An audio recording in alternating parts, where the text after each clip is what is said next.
Hello, Nesting Box subscribers.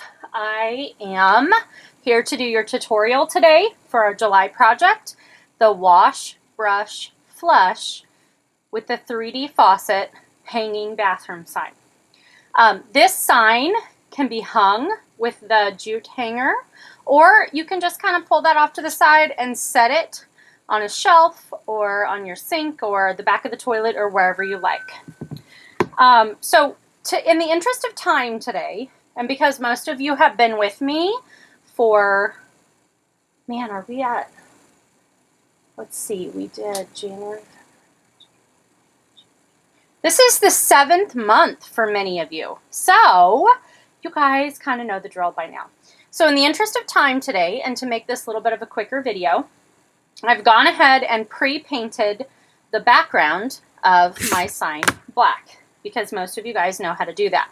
Now for this tutorial, we're utilizing our black and white paint that you guys already have. You got that in a kit several months ago. These are the ones that you just let me know when you need more of them, and I will send you new bottles of those. Also, the navy blue we've got a bottle of, and wood glue. Those are the disposables right now that when you're finished with them, when you finish that bottle, you let me know and I'll send you out another one with your next kit. We're also going to be utilizing today the white card that came with your last kit. That's our stencil rub card, and so you're going to want to make sure to have that handy. If for some reason you can't find that or whatnot, you can use a credit card, debit card, anything with a hard edge like that. Pampered Chef scraper from the old days. Okay, so here is our pre-painted board. I put 2 coats of black paint on this and then just did a light sanding with your 220 sandpaper that I sent in a kit a while ago, just to kind of give it that distressed finish on the top. So after you do that, you want to make sure that you wipe off any dust that could possibly be on it. Not a lot, but there was a little, before we apply our stencil on the piece. So I'm going to set this off to the side right now, and we're going to review again how to apply a stencil. When you get your stencils, they will come like this, already with your transfer tape on top of them. We do that because there's no good way to ship stencil and transfer tape separately. So I just go ahead and apply your transfer tape on them, and it should be ready to go. So I'm going to show you exactly how to do this. There are 2 different kinds of transfer tape we use. This is a clear tape where you see right through to your blue stencil. There's also a paper tape. It looks like masking tape, but it's very light, and so it has kind of an opaque look to it. You could get a stencil with either of those. There's also a couple of different types of stencil material that we use. This is the blue stencil material. We also have a black and a gray stencil material. So anytime that you're doing a project with us, you could get any of those 3. They all work the same. Some people prefer one over the other. I tend to just stock up on whatever's on sale at the time, and so there's no telling which color you'll get which time.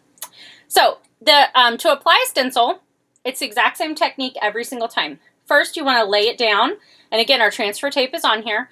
So we want to just make sure that in the shipping process, there's no bubbles in the transfer tape. So just go ahead and rub that really well. I like to go vertical and horizontal. Just make sure that you have all of any bubbles or anything in there out, okay? Then what you want to do is you want to flip your stencil over. Now what we're doing now, when we rubbed on the front side, we were making sure that this stencil, or that this transfer tape here, is down on the stencil good, so it's attached. When we turn it over, we're going to do the same process. What we're doing now is called burnishing. You're moving the stencil from the brown backing onto the transfer tape.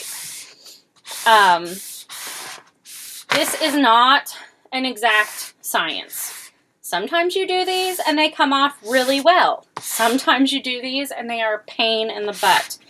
The fact that we ship this material, as well as sometimes people don't pick up their boxes right away if they're a local pickup and they sit in our box for a while.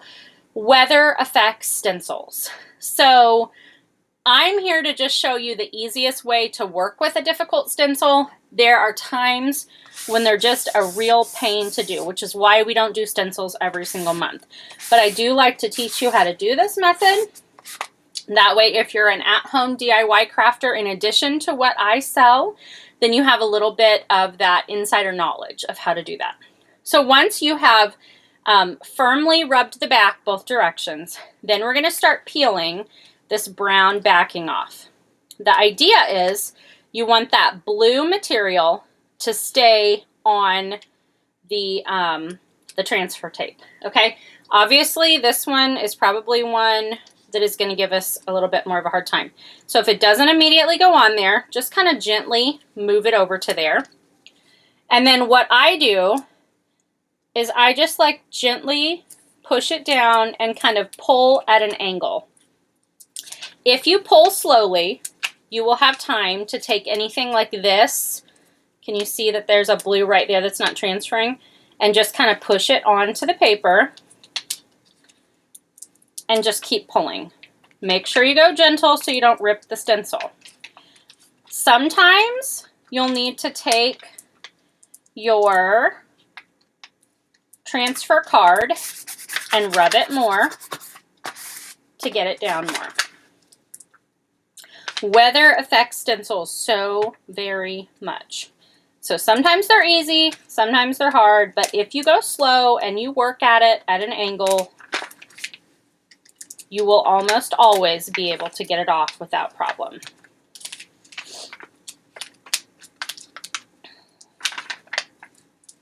You'll see that when I do these, I do not rush, because rushing is never good. You will almost always have some sort of issues when you rush.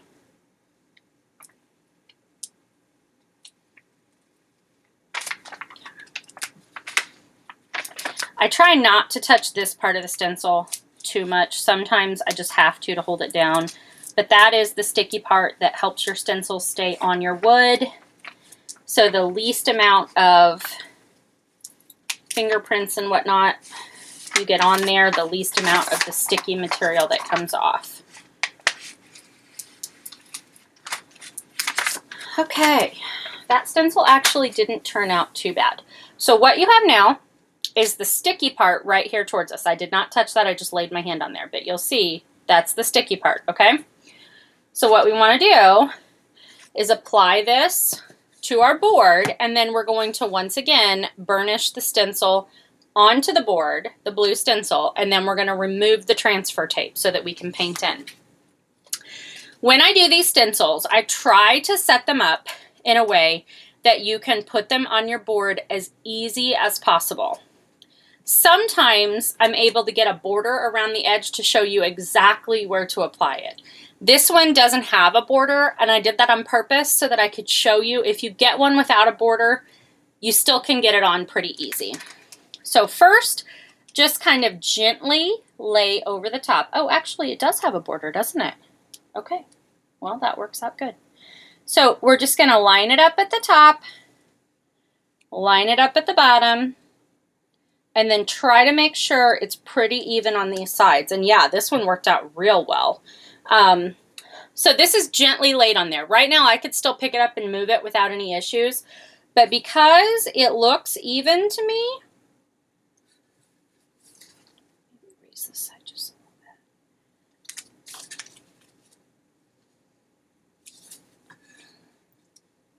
bit. Yeah, this looks pretty even to me.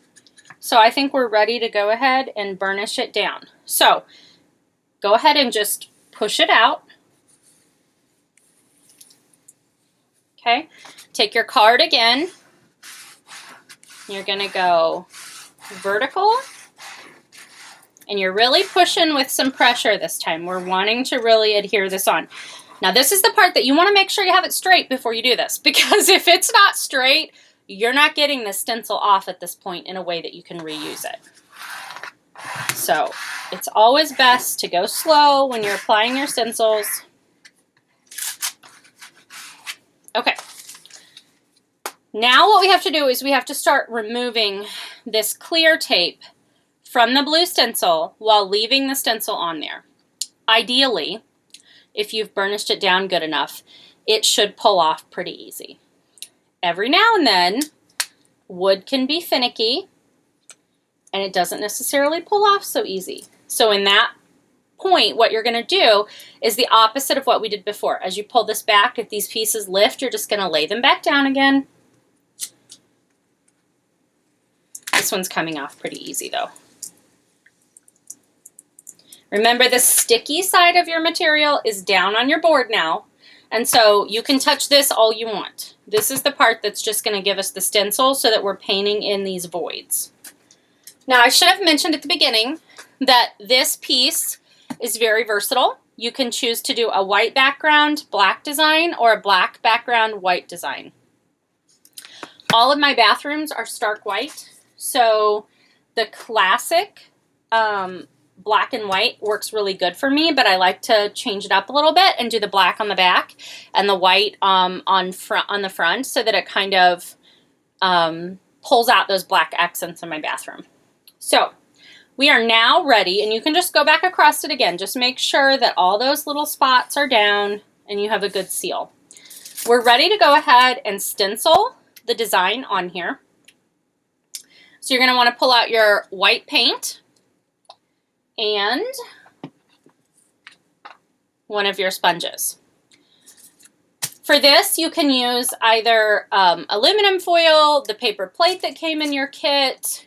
You could use this white packing material, just something that you can dip your sponge in your paint and then be able to offload so you don't have too much paint on your sponge. Okay, I'm going to start with just a little bit of paint like this. The flat end of my makeup brush. And the key to stencil painting without any kind of bleeds is the amount of paint and the amount of pressure. You want just a little bit of paint, so go ahead and dip it in your paint. And it's hard to see, but right there you can see that's way too much paint to ever put on here. So dip it in your paint and then start offloading. Dab it on your paper towel, your paper plate, your aluminum foil, until it's just really blended into the brush and there's no big globs of paint.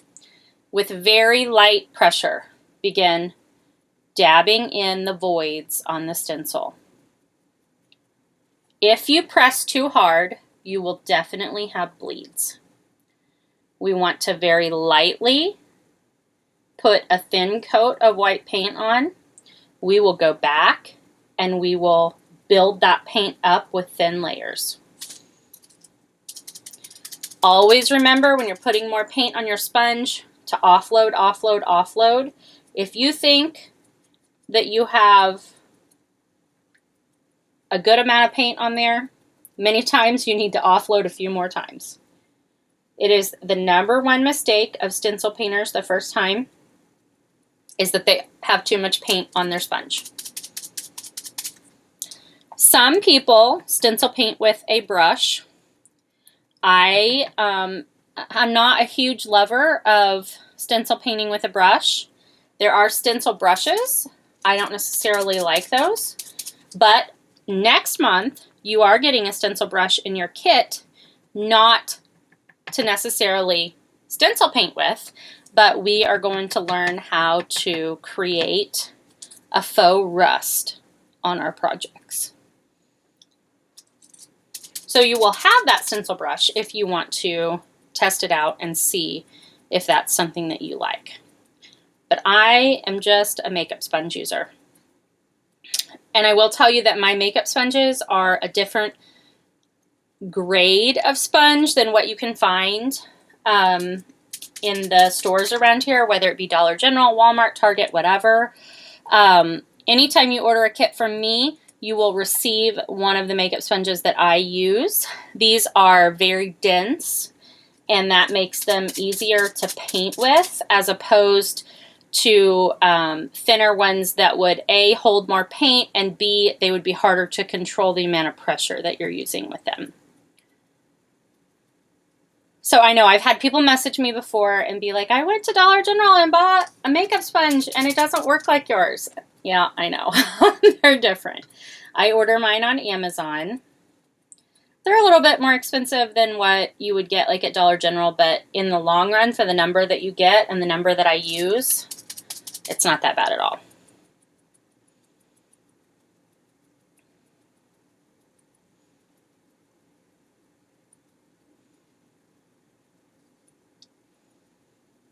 While we're painting, I'm going to ask if you guys would please do this to the video today. That just helps us stay seen in this huge platform that Facebook runs, helps more people see our small business, and it helps us grow our small business. So if you would consider doing this today, I would really appreciate it.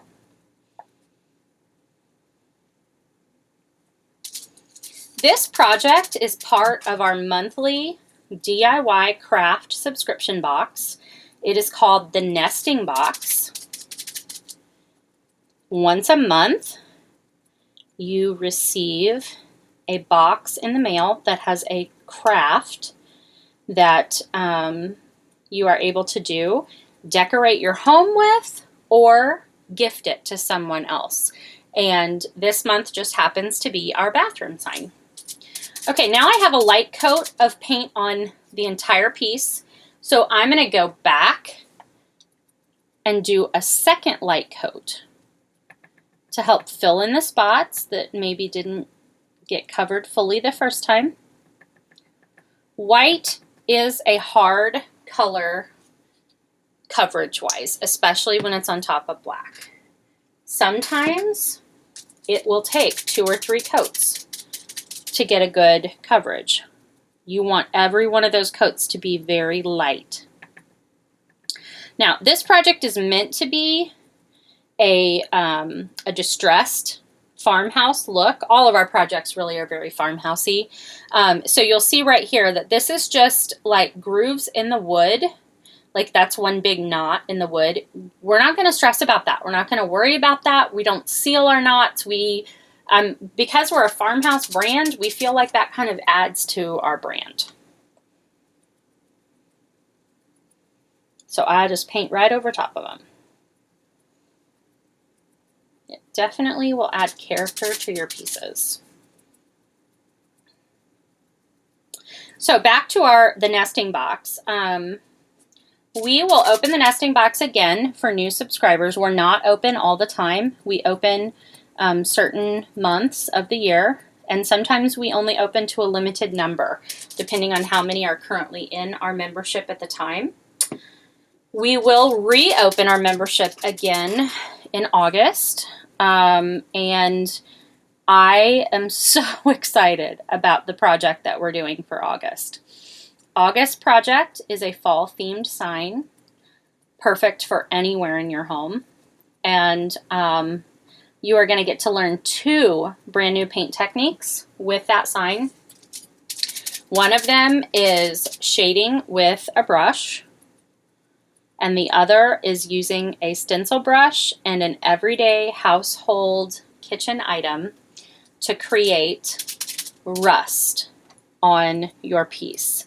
And it will not only look like rust, but it will have a texture feel of rust as well. So, we consider August to be, anytime that we open the nesting box for new subscribers, we call that a bonus month. There's always something, your value of your box is worth more than it is every other month of the year. The box is always valued at more than what you pay, but those months are just special months. And when you see that project, you will know why. It's a quite in-depth project. Even for me, I have to start cutting them about a month ahead of time on the laser because there's so many pieces to that project. Okay, so I feel like 2 coats of paint has given me a pretty good coverage on this piece. I don't necessarily want it to look 100% painted. I kind of want it to have that little bit of distressed finish to it because that's what the piece is. So what I'm going to do is, I don't generally like to leave my stencil material on for too long at a time. I like to pull fairly quickly after we've painted. But I'm going to set this off to the side just while I prep my 3D materials. Give it just a second to dry everywhere. Make sure that there's nothing I want a little bit more coverage on. And then I'm going to show you how to pull that stencil. In the meantime, we have this 3D faucet and water droplets to paint. And that's going to go in the center of our sign right here. I have shared with you guys in the past that the way that I paint little pieces like this without having paint totally on my hands is I use masking tape, and then I just stick the pieces to the tape and then use my sponge paint technique like I just did with my stencil to go over top of them. So I'm going to put a very quick coat of paint, of the white paint, on all four of these pieces, and then we're going to go back and pull our stencil and come back and put another coat on these pieces. So again, extremely light pressure. You don't want to get that white paint down the sides of your pieces. They naturally have this really beautiful lasered edge, and we want to kind of leave that alone. We don't want white paint all the way down them. So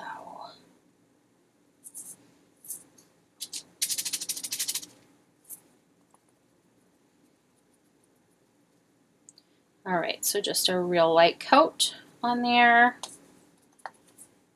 We will put a second coat on, but we've got that light coat on. So now we're going to set it up to the top, and then we're going to come back and we're going to pull our stencil on this side. I feel like it looks pretty good.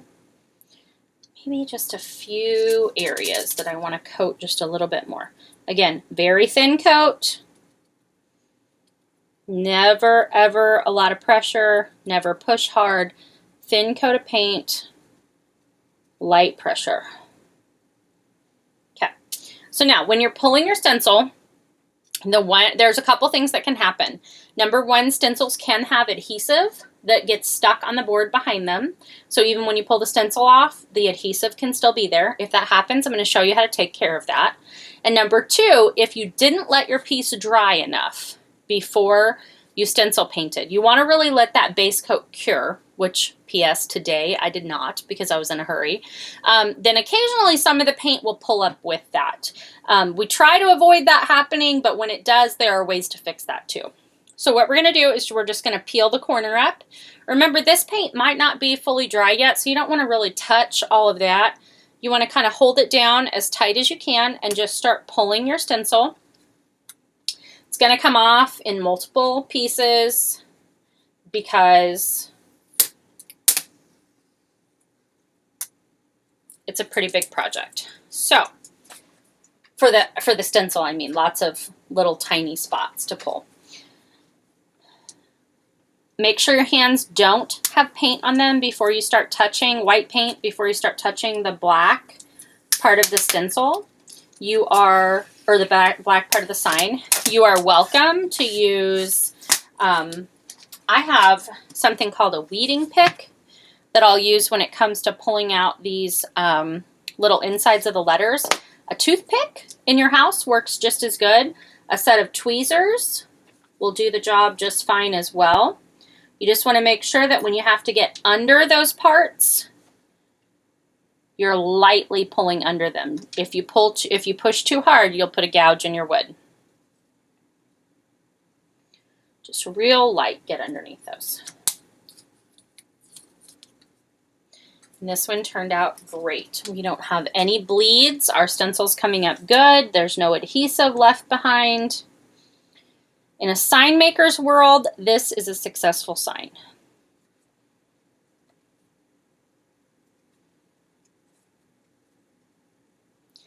If it did feel sticky, like sometimes right over here I feel a little bit of stick, the adhesive, just gently rub your hand across there. I wish you could see that because there is just a tiny bit of adhesive right here. If you gently rub your finger right there. Not hitting the wood too much, but it will ball up. And I don't know if you can see that. Oh, I can't get it to focus. That adhesive will just ball up and come right off. What you don't want to do is take a baby wipe right now and wipe that down, or a paper towel or anything. It will ruin the entire piece. You just want to real gently do that. And yeah, there's not even any adhesive up there, but just on these edges a little bit, there's a tiny bit. And that's all you want to do, is rub it up. Wish that you could see this, but I don't think you can. Won't focus. You see that little tiny ball right there? That's just an adhesive ball. Okay, so this sign is painted. What we have to do now is finish painting our 3D pieces, and then I'm going to glue them on. When you got your piece this time, this was all raw wood, but you did have your hanger stapled to the back of it. Because we went ahead and pre-stapled those, I didn't know if any of you had staple guns at home or not. We just thought it would be easier to pre-staple them. We're not going to paint the back of this simply because it's not going to show. Now, if you wanted to paint the back of this and try to paint around, you know, where it's stapled on, you're welcome to do that. But honestly, it's not going to show anywhere. So in my mind, it's just kind of like a waste of time and paint. So this is what our piece looks like stenciled on. We're going to set that over to the side, pull back our 3D pieces. Remember a few months ago, I sent you a piece of 220 sandpaper. It's the same as this, only it's just raw sandpaper. This is a sanding sponge, still 220. And after I put a light coat of paint on these 3D pieces, I always like to just gently, very gently, rub that across. It pulls off what I call the little hairs of the laser wood and just makes for a smoother paint finish on our second coat. I'm literally running this so lightly across there and then just wiping off any dust that comes off as you sand that. And now we're going to add our second light coat of paint on here. So again, load your sponge, very lightly dab your paint. That's going to coat perfect.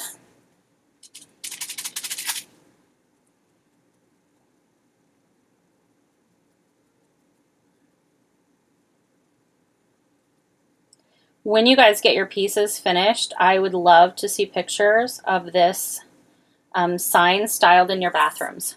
They are small enough that for those of you who have campers, you could absolutely use this as an adorable little decorative piece in your camper. It's perfect in a powder room, in a master bathroom, in the boys' bathroom. This is kind of a reminder for my boys. So please do take a picture and style these for me. I want to see how you put them in. So these pieces are still a little bit damp, so I'm not going to start gluing them down yet. I'm just going to kind of lay them on my black piece so I can get my placement down. You know what? I have no idea why I painted 3 water droplets. We only need 1. I'm doing multiple tutorials today, guys. I'm sorry, my brain is just not working. So, see, we really only need 1 water droplet. I don't know why we did that. So, I just kind of position this right now because I want to make sure that it's the way I want it to look. Okay. And then we're going to glue it on. You guys know that you got a bottle of wood glue in your kit. Whenever you run low on that, you can let me know and I'll send you another bottle. You can also choose to use super glue on this. This is, I know I've mentioned to you guys before, this is that glue that I use all the time for all the pieces that I'm doing retail. Some of you have asked me about buying a bottle of this. It's a little pricey. It's about $14 a bottle. This lasts forever though. If you do decide to get one of these that are on Amazon, make sure you get the thick on the stick fast. Thin is no good. But if you do get one of these, just let me know and I won't worry about sending you, refills of wood glue and all of that because this is better than any of that. But this is what I'm going to use today just because it's what's on my paint table and what I use regularly. I'm just going to pick up my piece. It does not take much glue at all. Just a tiny bit. Oh, you know what? I had this set out earlier, and I think it got a little bit clogged from my last tutorial. So let me, yeah, it sure did. That's the only thing with these guys. You got to make sure that you put the lid back on the bottle as soon as you're done, because they get those dry clogs really fast. Let me switch out. Pretty sure I have another bottle of it right here. Okay. So this does not take much glue at all. Tiny little grip of glue, little dot up on the top. Don't set it down until you are positive you like where it is placed, because this stuff literally sticks fast, like the name says. Press it slightly. That's all you're going to need to do on that one, okay? So then we'll do the same with our water droplet. Little drop of glue. Press it down wherever you want it.